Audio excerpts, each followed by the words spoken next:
हर हर महादेव, जय जय Shri Radhe Radhe. My beautiful divine family, कैसे हैं आप सभी लोग। मेरा नाम है पूजा त्यागी और मेरे चैनल डिवाइन डेक्स टैरो 2222 में मैं आपका बहुत बहुत स्वागत करती हूँ। चलिए देखते हैं आपके पार्टनर के late night thoughts and feelings, emotions, भावनाएं, संभावनाएं, उनके जज्बात, dark deep feeling, secret hidden, everything, every adjective, every word that you can think about your relationship, वो हम चेक करेंगे कि वो क्या है। आपको सिर्फ इतना करना है कि जब मैं कार्ड्स को शफल करूंगी तो अपने पार्टनर का नाम लगातार अपने मन में 3 बार सोचें, ले और उनको लगातार अपने ध्यान में रखें। पॉजिटिव पे फोकस करें। जनरल कलेक्टिव रीडिंग है, जितना रेजोनेट करे उतना क्लेम करें, बाकी ड्रॉप कर दें। ओके, मेल फीमेल स्पेसिफिक नहीं है, कोई भी देख सकता है, किसी भी स्थिति में देख सकता है। श्री राधा रानी, श्री कृष्ण, इन डेक्स को प्लीज ब्लेस कीजिए, अपनी कृपा दृष्टि इन पे बरसाइए, मेरे विवेक के रिश्ते को भी हील कीजिए। श्री राधे, हर हर महादेव। सबसे पहले इस डेक से कुछ कार्ड्स निकालूंगी, उसके बाद दूसरे डेक को मैं as a clarifying deck use करूंगी। ठीक है, चलिए देखते हैं। श्री राधे, श्री राधे, श्री राधे, श्री राधे। सबसे पहला कार्ड यहाँ पे आ रहा है, I feel uncomfortable. I feel uncomfortable, ये आपकी एनर्जीज पहले मैं निकाल रही हूँ, उसके बाद आपके पार्टनर की निकालूंगी। आप इस रिश्ते में ना कुछ समय से अनकंफर्टेबल फील करो, ऐसा मुझे लग रहा है। मैं राशि भी आपको बताऊंगी। ओके, सबसे पहले ये एक लेवल ऑफ स्प्रेड निकाल लूं, उसके बाद और फिर इस डेक से हम और भी कार्ड्स निकालेंगे टू गेट मोर इनसाइट्स। ठीक है, मुझे दिख रहा है कि आप जिस भी राशि के हो, आप जिस भी नाम के हो, आप जो भी हो, आप अगर अपने पार्टनर के लिए रीडिंग को देख रहे हो ना, मैं आपको बता दूं, आप बहुत अनकंफर्टेबल हो इस वक्त लाइफ में, बहुत अनकंफर्टेबल हो इस वक्त इस रिश्ते की स्थिति से। आपको बहुत अनमना, बहुत अजीब महसूस हो रहा है। Strange, the word is strange. Strange word, अजीब। क्यों हो रहा है आपको अजीब फील, बताऊंगी।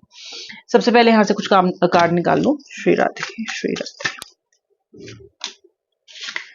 राशियां बता दूं आपको उसके बाद। Okay, the star, night of wands, 2 of pentacles, strength, Leo, Pisces, Capricorn, Aquarius, Sagittarius, Scorpio, Virgo also, ये राशि दिखाई दे रही हैं। Letter S, letter W, letter S तो बहुत ज्यादा दिखाई दे रहा है, letter P, letter K, letter C, letter F, letter N, ये लेटर्स दिखाई दे रहे हैं मुझे। ठीक है, बात आती है आपके अनकंफर्टेबल होने की। यू आर वेरी अनकंफर्टेबल, लेकिन इस अनकंफर्टेबल होने के साथ साथ एक सच ये भी है व्यूअर, कि आप अभी तक अपने पार्टनर से मुक्त नहीं हुए हो। आपने 5600 बार अपने व्यक्ति से मूव ऑन करने के बारे में सोच लिया है। 5600 में मैं कम ही बोल रही हूँ, इससे भी ज्यादा ही सोचा होगा आपने। पता नहीं क्यों 5600 वर्ड मेरे जहन में, मेरे दिमाग में आ गया बाय दिस फिगर, बट इतनी अनगिनत बार आप इस चीज को सोच चुके हो ना, but you are still not over this guy और this girl. Oh my god, नहीं हो, आप नहीं हो पाते हो, मुक्त नहीं होता है आपसे। आई do love you all the time. दिमाग कहता है कि भाई आगे बढ़ जाओ, ये व्यक्ति ढंग का नहीं है, ये स्टेबिलिटी नहीं देगा, कई चीजें आप सोचते हो, लेकिन आपका जो दिल है ना वो बार बार यही कहता है, no I do love this person, I do love this person, ऐसा आप सोचते हो।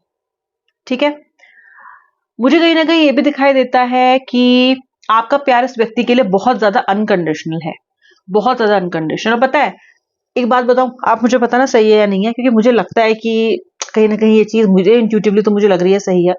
कितना कुछ हो गया ना इस रिश्ते में और आप आज इस पड़ाव पे आ गए हो। लेकिन अगर मैं आपसे ये बोलूं कि क्या कभी फिर ये जानते हुए कि आपके साथ क्या हुआ, कभी फ्यूचर क्या इस व्यक्ति के पास कभी वापस जाना चाहोगे, तो आपका जवाब हाँ में ही आएगा। जी हाँ, आप इतना प्यार करते हो इस व्यक्ति से कि जानते पूछते भी आप इस व्यक्ति के पास लौटना चाहोगे। और ये सिचुएशन प्रेजेंट सिनेरियो में भी आपके लिए है, क्योंकि अभी भी आप इस व्यक्ति की करतूतों को जानते हो, अभी भी आप इस व्यक्ति के बहुत सी असलियत को जानते हो, लेकिन अभी भी इस व्यक्ति को वापस पाने के लिए आप आतुर दिखाई दे रहे हो। अब आते हैं आपके पार्टनर के लिए। ओके, पार्टनर की एनर्जीज क्या है।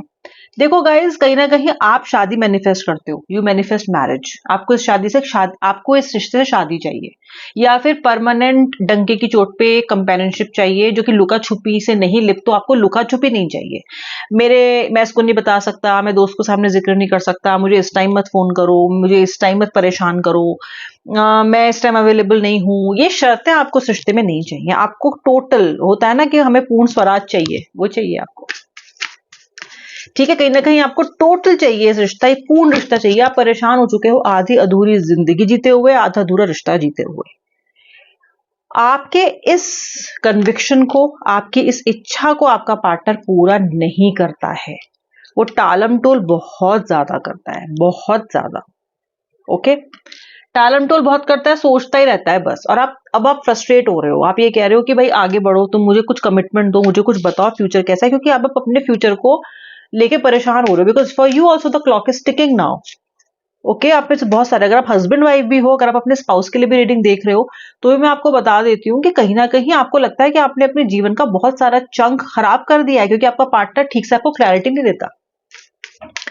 अगर आप स्पाउस के लिए भी देख रहे हो, तो ये व्यक्ति आपके साथ रहता भी है, आपके साथ उसने फैमिली भी बनाई है, लेकिन अभी भी आपको संपूर्णता रिश्ते में महसूस नहीं होती। इतना सब लगता है आपको कि अधूरापन है, आपको लगता है कि नहीं, वो प्यार नहीं है, वो अफेक्शन नहीं है जो होना चाहिए था। ओके, और आप इसमें पूरा इनके साथ पूरा रिलेशनशिप, प्रॉपर रिलेशनशिप चाहते हो, होलसम रिलेशनशिप चाहते हो, जबकि जो पार्टनर, जो पर्सन है ना आपका, ये टालम टोल ही करता रह जाता है। हाँ, सब ठीक तो है, क्या प्रॉब्लम है, ठीक तो चल रहा है, तुमको इतना सब क्यों जानना होता है, क्यों चीजों में आगे बार बार भाग रहे हो, क्यों इतना इमोशनल हो रहे हो। ये बार बार जो ये बोलता है ना कि क्यों इतना इमोशनल हो रही हो, क्यों इतना इमोशनल हो रहे हो, ये भूल जाता है कि जब ये रिश्ता ही इमोशंस पे बेस्ड है, जब ये रिश्ता कायम ही इमोशंस पे हुआ है, तो इमोशनल कैसे नहीं होगा व्यक्ति। आप रिलेशनशिप में जा रहे हो, फिर अचानक प्रैक्टिकल हो जाओगे, तो ये पर्सन नहीं समझ रहा है, जबकि ये व्यक्ति प्रैक्टिकल है। सोच के समझ के इसने रिलेशनशिप में एंटर किया, कितना ये इनपुट दे सकता है, कितना ये नहीं देगा, ये सब इसको पता है। But your love is unconditional.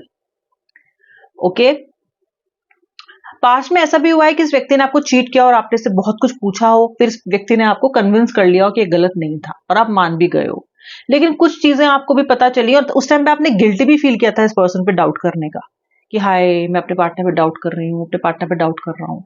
लेकिन जब ये बार बार हुई चीजें, या एक बार से ज्यादा हुई ना, तब आपको समझ में आया कि यार ये तो स्कैम चल रहा है, ये तो फिर से ये व्यक्ति तो कहीं ना कहीं इन्वॉल्व है, और अभी फिर से हुआ, तो कहीं ना कहीं वहां पे भी आपका दिल बहुत ज्यादा टूटा है, बहुत विक्टिम मेंटालिटी में आप चले गए। ठीक है, आपका जो पार्टनर है, ये व्यक्ति यहाँ तो आपको शादी के लिए या कंपेनियनशिप के लिए नहीं देता हुआ दिख रहा है मुझे कमिटमेंट, लेकिन मन में इसको पता है कि आप इंडिस्पेंसिबल हो इसकी लाइफ से, यानी कि छोड़ भी नहीं सकता आपको। आप इसकी ताकत हो, आप इसके लिए एक बहुत बड़ा सपोर्ट हो, एक बहुत बड़ा मोटिवेशन हो, ये आप इनका सहारा हो, आप इनका। ओके, ये उस सहारे को भी छोड़ना नहीं चाहते हैं, इनको वो सहारा भी नहीं छोड़ना है। आपसे दूर होने के बारे में नहीं सोचना चाहते हैं, आपसे दूर होते हैं तो 5 ऑफ पेंटिकल्स की एनर्जी में आ जाते हैं, बहुत दुखी, बहुत परेशान, बहुत हैरान। ओके, फिर सोचते हैं कि यार मैंने ज्यादा बोल दिया, इससे तो मैं इसको बेटर डील कर लेता। फिर परेशान हो जाता है, फिर जल्दी जल्दी वापस आने की इनको लग जाती है कि जल्दी जल्दी चलो, जल्दी जल्दी चलो। अगर आप लोग नो कांटेक्ट में हो, तो मैं एक बहुत अच्छा जो है ना 8 ऑफ वांड्स का कार्ड देख रही हूँ, जो कि एक बदलती हुई एनर्जी को, बदलती हुई किस्मत को, बदलती हुए इंटेंशंस को दिखाता है आपके पार्टनर के, उसमें पॉजिटिव चेंज आ सकता है। एक जो मैं आपको गाइडेंस दूंगी सिर्फ आपके लिए ना व्यूअर, वो ये है, क्योंकि मुझे अभी पेंटिकल्स के कार्ड बहुत सारे दिखाई दे रहे हैं, और एक विश कम ट्रू का कार्ड, एक मैनिफेस्टेशन सच होते हुए दिखाई दे रहा है। मुझे ऐसा लगता है कि अपने करियर में आप बहुत जबरदस्त करने वाले हो, बहुत जबरदस्त ब्रेक थ्रू मिलने वाला है। जो मीटिंग्स आपके, अगर आप बिजनेस करते हो तो जो मीटिंग शेड्यूल नहीं हो रही थी वो हो जाएंगी, जो आउटकम नहीं मिल रहा था आपको पर्टिकुलर सिचुएशन में से मिल जाएगा, कोई प्रॉपर्टी नहीं बिक रही थी तो बिक जाएगी, करियर में कुछ चेंज ढूंढना चाह रहे हो तो होगा, नए लोगों से मिलोगे, नए सिनेरियो में आओगे, आपके लाइफ का बैकड्रॉप बदलेगा, प्रमोशन के साथ साथ आपको ऑन सेट अपॉर्चुनिटी भी मिल सकती है। मुझे बड़े सुंदर कार्ड दिखाई दे रहा है जहां पे मनी और करियर की बात होती है, इसको क्लेम करना। हम रीडिंग करते हैं, बांटने की एनर्जीज देखते हैं, खुद को भूल जाते हैं। मैं आपसे क्या करूंगी, आपके लिए जरूर एक 1 to 2 minutes for you only. Okay, कौन है ये व्यक्ति जिसके रीडिंग आप देख रहे हो? क्या ये आपका सोलमेट है? क्या ये आपका पास्ट लाइफ कनेक्शन है? जी, पास्ट लाइफ कनेक्शन है। 2 ऑफ कप्स देख रहे हो, देखो 2 ऑफ कप्स का कार्ड, यस। ये जो दोनों हाथ आप बंधे देख रहे हो, ओके, इन दोनों हाथों के एनर्जी सोर्सेस को देख रहे हो, ये दिखाता है कि आप लोग इनसेपरेबल कपल्स हो। दूर होना आपके लिए उतना आसान नहीं है। ओके, इतना आसान आपके लिए नहीं है। You people when you go away from each other, you start missing each other, और फिर आप you can fall in love with each other again and again. बिल्कुल दिखाई देता है। आप कितना भी दूर जाते हो तो परेशान होते हो, आपका पार्टनर भी बहुत परेशान है, बहुत परेशान है इस बात से कि आप इससे दूर हो। दूर क्यों हो? दूर दूर से देख रहा है, आपको ऑब्जर्व कर रहा है, आपको बहुत ज्यादा अपना काम वाम सब कर रहा है, बट आपको भी ऑब्जर्व कर रहा है, कहाँ है, क्यों नहीं कॉल कर रही, क्यों नहीं कॉल कर रहा। और आप कहीं ना कहीं ये सोच रहे हो कि यार मैं कब तक कॉल करती रहूं, कब तक कॉल करता रहूं। तो आप अपनी अलग सिचुएशन में हो, वो अपनी अलग सिचुएशन में है, लेकिन मिस आप दोनों ही एक दूसरे को कर रहे हो। एक्सपेक्टेशंस आप दोनों की अलग अलग हैं, रिश्ते को देखने का नजरिया अलग अलग है, चश्मे बिल्कुल अलग अलग है आपके। कहीं ना कहीं अलाइनमेंट है, मिस अलाइनमेंट है, बट जो सत्य है, जो अंडरलाइंग एनर्जीज है, वो लव की, प्यार की, मोहब्बत की, सोलमेट कनेक्शन की है। ये आपके पार्टनर की करंट फीलिंग्स है। मैं मिलूंगी नेक्स्ट रीडिंग में, तब तक के लिए जय जय श्री राधे राधे, हर हर महादेव।